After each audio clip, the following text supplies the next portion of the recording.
Breko runs lots of trivia nights around town, very popular, all sorts of, all different kinds of ones, music ones and showbiz ones and, general news sort of things. A few people I know go to them and say they're enormous amounts of fun. So I thought I'd get Breko's advice on how to run good trivia. Breko, how are you going?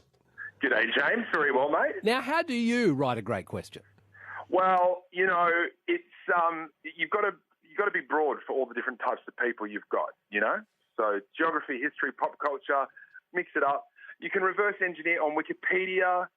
You've got to be careful. I'm a trivia host here in Sydney, but there's a few of us around the country, and we actually share questions as well. Once we come up with a good one. Okay. Now, what did you just said? Reverse engineer Wikipedia. What do you mean by that? Well, you go on Wikipedia and you go, I want to ask a question about flamingos, right? And you look up flamingos on Wikipedia and then you find a weird fact about a flamingo and then you sort of got to design the question like that. Okay. So then it's so what I find interesting with whenever I'm at a trivia or trying to write questions for this show, for example, will be if it's going to be a weird fact about flamingos, it's got to be sort of not so weird that only the world's leading expert on flamingos would know it. Well, exactly right. Exactly right. I often do. You can do it. You can do a two-pointer, James. You can start off with where does the flamingo get its colour from? What kind of food does it eat? Maybe something that some of the teams know, and then you can do for a bonus point which country are flamingos most found in. Yeah. You do easy and hard, but that was probably hard and hard, to be honest. That sounds hard and hard. I suppose you could say, what colour is the flamingo? And then you'd have people say, well, I said apricot because I think it's apricot. That happens a lot, yes. So that's what I mean. Is it hard to figure out? Do you feel like you've got a good sense in your mind of what most people might know? Yeah, on Zoom with work teams, I do a lot of pop culture. I've got to tell you, a lot of the Kardashians, a lot of music, and then we've got to do bonus challenges as well because that incorporates all the diverse age ranges and backgrounds and all that sort of stuff. Yeah. So at the moment, we're doing Olympic torch ceremony. They all get their iPhone lights on and Android lights on, and they've got to light the Olympic flame. So then as well as trivia, you put in an activity. Oh, you have to, yeah, because some of them get bored. Yeah. Yeah. And so, sorry, just run me back to the Olympic torch relay. So they're all on Zoom and you say, okay, your assignment now is to light the Olympic torch. And then they have to run off around the house and figure out how to do that? They're trying to light the torches across each other through the Zoom squares. It's a nightmare, James. But I get paid in full before I do the show. The other thing we did, Freddie Mercury, I Want to Break Free? Yeah. With the vacuum cleaner?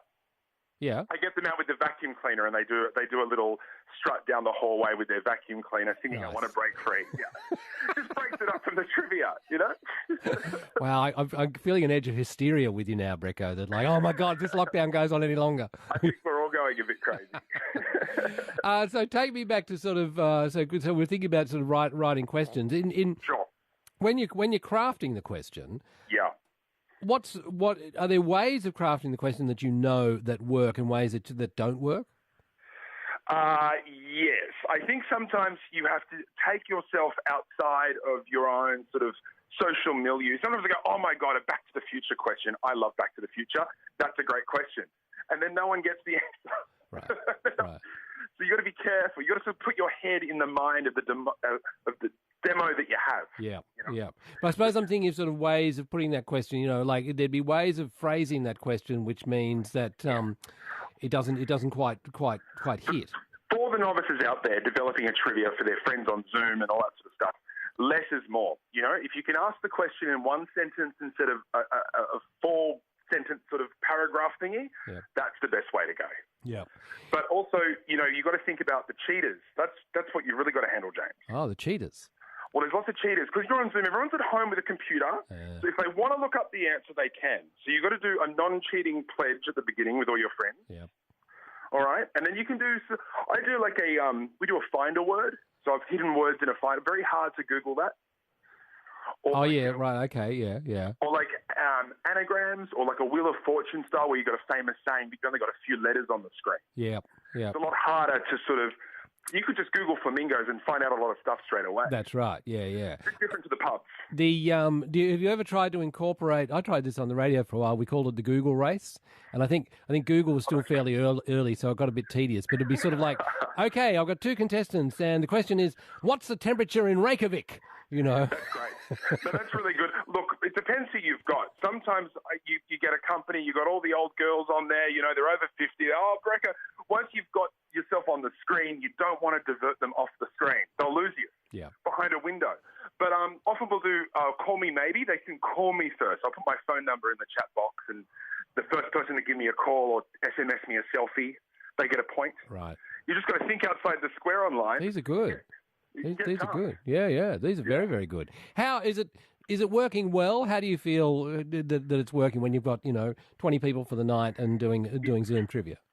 It's working great for me. I think I'm a little bit weird. It's very weird talking down, the camera lens and just having everyone stare at you with their audio off. Yep. It's a bit like television, James. You've had some experience there. I have not. Yeah. It's a bit different to the pubs. In the pubs, if someone's having a good time or a bad time, they'll just tell you to your face. Yeah. You can see them laughing or whatever. But it's really great. Everyone is just, I think the funny thing with the pandemic and lockdown, everyone is just open to having a bit of fun, and they're willing to just go along with it and see if they have a go. Yeah. So, any pet peeves in trivia? For example, my pet peeve would be badly sorted multiple choice. Like when people say, here's a multiple choice. Mount Everest is either 28,020 or 28,024 or if there's no way you can guess that. It's all just like you either know the right number or not, That is true. My pet peeves is you just got to be careful how you word a question. I saw the other day, it was like, what's the most downloaded app of 2020? And it was between like Facebook, TikTok, and Instagram. I think the correct answer is TikTok. But the truth is, it's technical because I think Facebook updates more often than downloading a fresh download. Do you know what I'm saying? Right.